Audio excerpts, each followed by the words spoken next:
اعوذ باللہ من الشیطان الرجیم بسم اللہ الرحمن الرحیم۔ عزیز طلباء، السلام علیکم ورحمۃ اللہ وبرکاتہ۔ آج ہم الدرس ثانی دال سورۃ الانفال کی آیات 49 تا 52 کا ترجمہ پڑھیں گے، تو چلیں شروع کرتے ہیں۔ عزیز طلباء، اس سے پہلے کہ میں آیات کا ترجمہ کرواؤں، ان کا تھوڑا سا مفہوم پہلے سماعت کر لیجئے، بلکہ جو پہلی آیت ہے اس کے اندر مشق میں دیے ہوئے پہلے سوال کا جواب بھی ہے، تو یہ اچھا خاصا مفہوم بنتا ہے۔ تو یہ سارا مفہوم اور پس منظر بیان کرنا ضروری ہے، تو پہلے اس کو آپ سماعت کریں تاکہ آپ کو سوال کی بھی سمجھ آئے اور ان آیات کے ترجمے کی بھی۔ اصل بات یہ ہے کہ ان آیات کا تعلق جو ہے وہ غزوہ بدر سے متعلق ہے، اور غزوہ بدر کے بارے میں مسلمان جو جہاد کی تیاریاں کر رہے تھے، ان تیاریوں کا یہاں پر ذکر کیا گیا ہے۔ تھوڑا سا اس کا پس منظر سماعت کریں۔ آپ جانتے ہیں کہ مسلمان مدینہ آ کر، یعنی مکہ سے مدینہ آ کر امن و سکون کی زندگی بسر کر رہے تھے، اور سب سے بڑی بات یہ کہ اسلام کے مطابق اپنی زندگی گزار رہے تھے، اسلام کی تبلیغ کر رہے تھے، اور دین اسلام کو روز بروز فروغ حاصل ہو رہا تھا، ترقی حاصل ہو رہی تھی۔ یہ سب کچھ قریش مکہ کے لیے بے چینی کا سامان تھا، تو وہ موقع کی تلاش میں تھے کہ کوئی بہانہ ملے تو مدینہ پر آ کر حملہ کر کے مسلمانوں کو صفحہ ہستی سے مٹا دے۔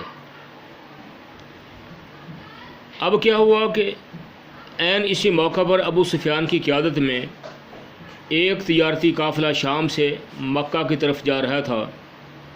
رسول اللہ صلی اللہ علیہ وسلم کو اس قافلہ کی اطلاع ہوئی، تو آپ صلی اللہ علیہ وسلم نے مسلمانوں کو باہر نکل چلنے کی دعوت دی۔ کوئی بڑی لڑائی کا پروگرام نہ تھا، اس لیے وہ لوگ فوری طور پر تیار ہو سکے۔ جو لوگ فوری طور پر تیار ہو سکے وہ نکل کر ساتھ چل دیے۔ ابو سفیان کو بھی کسی طرح سے مسلمانوں کے اس گروہ کی اطلاع مل چکی تھی۔ ابو سفیان نے اپنا ایک آدمی دوڑایا، مکہ پہنچایا، جس نے مکہ میں جا کر اعلان کر دیا کہ محمد صلی اللہ علیہ وسلم نے اپنے ساتھیوں کی مدد سے قافلے پر حملہ کر دیا ہے، تو قافلے کی مدد کو پہنچو۔ ابو جہل نے لوگوں کو جنگ پر ابھارا، اور تھوڑی ہی دیر میں 1000 آزمودہ سپاہیوں کا لشکر جو ہے وہ تیار ہو کر مدینہ کی طرف چل پڑا۔ راستے میں انہیں اطلاع ملی کہ قافلہ مسلمانوں کی پہنچ سے، یعنی مسلمانوں سے بچ کر صحیح سلامت نکل آیا ہے۔ اس پر کئی لوگوں نے رائے دی کہ واپس لوٹ جانا چاہیے، خام خواہ لڑائی مول نہیں لینی چاہیے، لیکن ابو جہل اور لشکر کی بھاری اکثریت نے متفقہ فیصلہ کیا کہ اب نکلے ہیں تو مسلمانوں کو صفحہ ہستی سے مٹا کر ہی جائیں گے۔ لہذا انہوں نے بدر میں آ کر ڈیرے ڈال دیے، خیمے لگا دیے۔ ان کے ساتھ گانے بجانے والی عورتیں اور شراب کے مٹکے بھی تھے۔ ان کے شور شرابے سے سارے علاقے میں جو ہے وہ ابو جہل کے لشکر کی دھوم مچ گئی۔ رسول اللہ صلی اللہ علیہ وسلم کو اس کی خبر ہوئی، تو آپ صلی اللہ علیہ وسلم بھی اپنے 313 جان نثاروں کے ساتھ، جو پوری طرح کے مسلح بنا تھے، میدان کارزار کی طرف، یعنی میدان بدر کی طرف جو ہے وہ بڑھے۔ منافقین نے اس موقع پر ایک طرف 1000 آزمودہ کار اسلحہ سے لیس سپاہیوں پر مشتمل ابو جہل کا لشکر دیکھا، جن میں 600 زرہ پوش اور 100 سوار تھے۔ دوسری طرف 313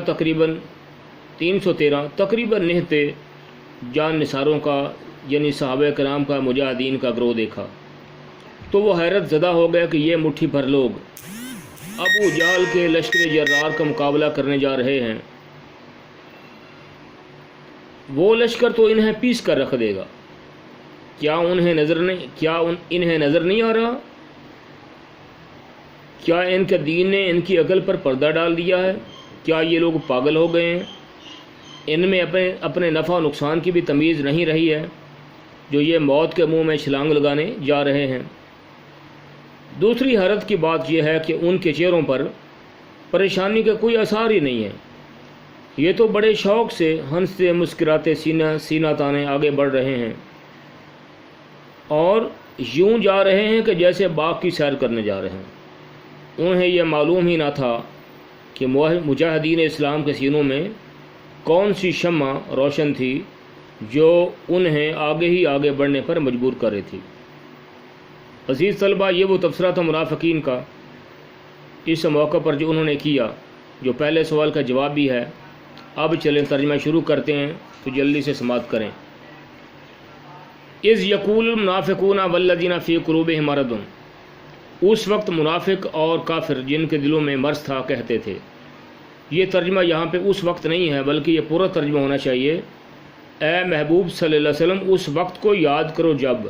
اس کا معنی ہوتا ہے جب، اور یہ جب کا ترجمہ چھوڑ گئے ہیں، تو یہ ترجمہ درست ہے، یہ آپ کرو، اے محبوب صلی اللہ علیہ وسلم اس وقت کو یاد کرو جب یقول المنافقون والذین فی قلوبہم مرض، منافق اور کافر جن کے دلوں میں مرض تھا وہ کہتے تھے، غر ہؤلاء دینہم، کہ ان لوگوں کو ان کے دین نے مغرور کر رکھا ہے، ومن یتوکل علی اللہ، اور جو شخص بھی خدا پر بھروسہ رکھتا ہے، فإن اللہ عزیز حکیم، تو بے شک خدا غالب حکمت والا ہے۔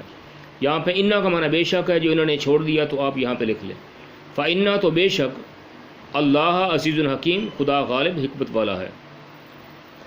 ولو ترى، اور کاش اے محبوب صلی اللہ علیہ وسلم اس وقت کی کیفیت دیکھو، اذ یتوفی الذین کفروا الملائکہ، جب فرشتے کافروں کی جانیں نکالتے ہیں، یضربون وجوہہم وادبارہم، تو ان کے منہوں اور پیٹھوں پر کوڑے اور ہتھوڑے وغیرہ مارتے ہیں، وذوقوا عذاب الحریق، اور کہتے ہیں کہ اب عذاب آتش کا مزہ بھی چکھو، ذالک بما قدمت ایدیکم، یہ ان اعمال کی سزا ہے، قدمت ایدیکم، جو تمہارے ہاتھوں نے آگے بھیجے ہیں، وان اللہ لیس بظلام للعبید، اور یہ جان رکھو کہ خدا بندوں پر ظلم نہیں کرتا، وان اللہ، اور بے شک اللہ، لیسا نہیں، بظلام ظلم کرتا، للعبید اپنے بندوں پر، خدا بندوں پر ظلم نہیں کرتا۔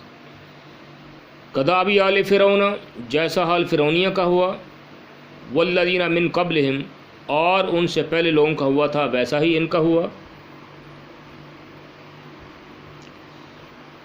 کفروا بآیات اللہ، تو انہوں نے خدا کی آیتوں سے کفر کیا، فآخذہم اللہ بذنوبہم، تو خدا نے ان کے گناہوں کی سزا میں ان کو پکڑ لیا۔ ان اللہ قوی شدید العقاب، بے شک خدا زبردست اور سخت عذاب دینے والا ہے۔ قوی کا معنی انہوں نے لکھا ہے زبردست، آپ اس کا ترجمہ چینج کر لیں، قوی کا لفظی معنی طاقتور ہوتا ہے تو آپ اس کا معنی کریں طاقتور، بے شک خدا طاقتور اور سخت عذاب دینے والا ہے۔ عزیز طلبہ، آج کا ہمارا مفہوم اور ترجمہ پورا ہوا، تو 4 آیات کا ترجمہ آپ یاد کر لیں اچھا طریقے سے، وما علیہ الا البلاغ المبین۔